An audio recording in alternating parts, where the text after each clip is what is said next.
friends, I'm Bree and this is my channel, Happily Bree, which is all about the ups and downs of going through the process of an eating disorder recovery. And today we're going to be talking about food and eating disorders. So I actually already tried to film this the other day and it was a nightmare. I realized through my husband later that evening that the reason I was so rambly in the video was because eating disorders are not an easy thing to pinpoint. And even though I've made like a ton of progress, I still don't understand like everything about the way my eating disorder works. But I think that's part of the beauty of this journey, is kind of documenting the process. I guess what I want to talk to you about today is a recent experience I had. I was having a really hard time eating one day, and so I actually posted on Instagram stories and I said, like, I'm having a hard time eating, I don't feel like eating, will someone please hold me accountable to eat? And it was the coolest experience because not only did friends from my real life check in on me, but even strangers on the internet checked in to say, hey, did you eat yet? And I gotta say, that was a really touching experience just to see that people care. But people can't really care unless you clue them in. And I think that's applicable not just for someone with an eating disorder like me, but for everyone. Other people aren't going to know, they can't read what's in your head. And that's not to say that we should all be walking around parading all of our problems to people, but I think that there's a special power in being genuine and honest with people about what you're going through, because I feel like 9 times out of 10, that can really help you just to talk, and like 9 times out of 10, those people are going to care and talk back.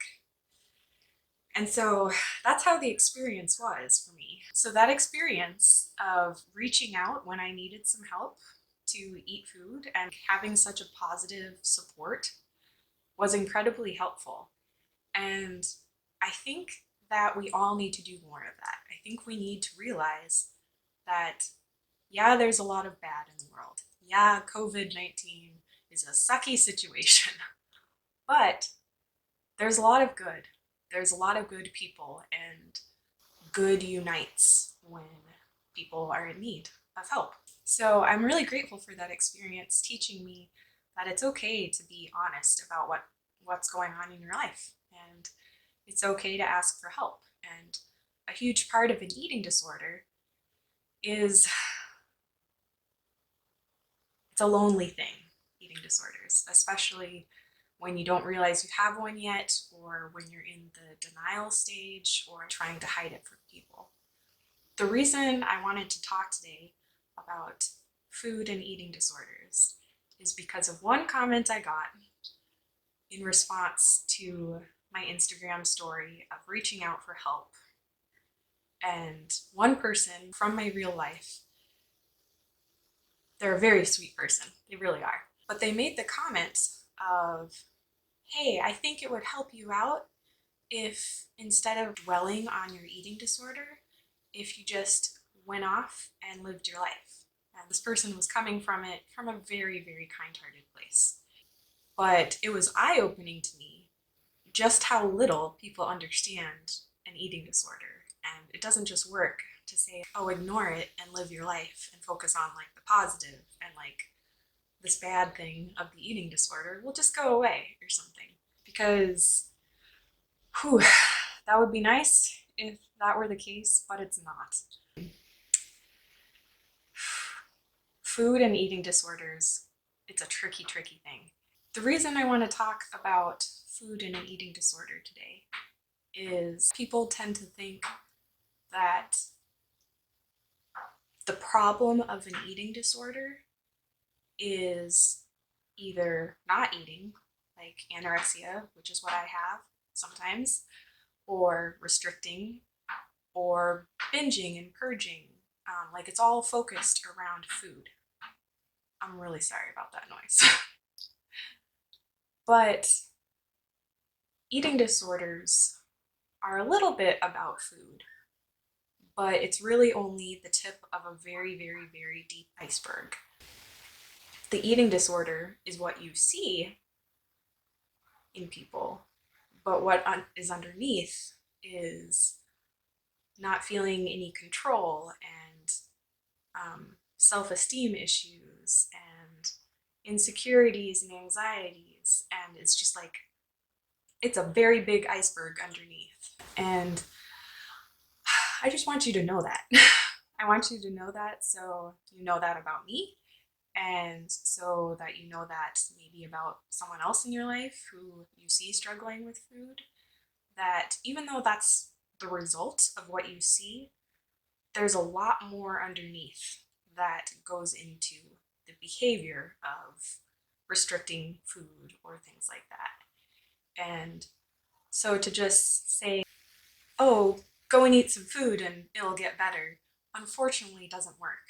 I can remember the very first time I was dragged to my primary care physician by my sister-in-law, having to tell my doctor, hey, I think I have an eating disorder and I think I need some treatment. And bless his heart, he is the best doctor I've ever had. But his response to me saying I had an eating disorder was, well, you need to just go and eat some vegetables and you'll be okay. And bless that sweet man's heart. It's so much more than what we're eating or not eating.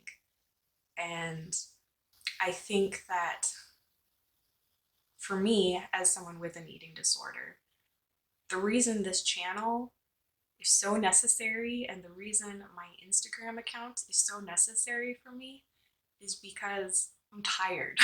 I'm tired of trying to pretend like everything is okay all the time. And I'm tired of like trying to kind of hide what's going on underneath the iceberg. And I don't think that I should have to. I think it's good for us to embrace all of us. I think it's important to embrace our flaws and our strengths and our weaknesses, because if we're not addressing the underneath iceberg of what's really going on in our lives, how can we expect to change it or fix it? And so that's my message today, that even though eating disorders are tied very closely with food, and whether you're eating or not eating enough or restricting or overeating or whatever, that's just the behavior that you visibly are able to see of all these other problems and issues in someone's life. And I just want to say thank you for those of you who have reached out and offered your support and your love, because it has really meant a lot to me just to know that it's okay for me to talk about hard days, and it's equally good to talk about the highs that I have, and just really grateful for this opportunity to do that. Anyway, thank you so much for watching. It really, really means a lot to me if you've made it through this. And if you haven't already, please subscribe and like this video. I hope that this video and my channel in general can offer some insight and maybe just help you see things through a different lens. So until next time, I love you. Bye.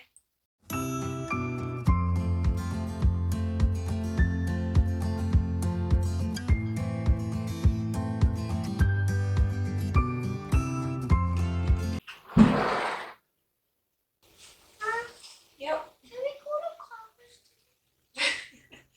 We'll see. Maybe in a little while, okay? We'll see. We'll see. It's not a for sure thing.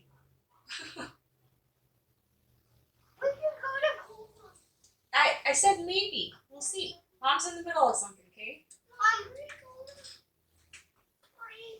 If you want to come inside, that's fine, but I need you to like go on the tablet in there.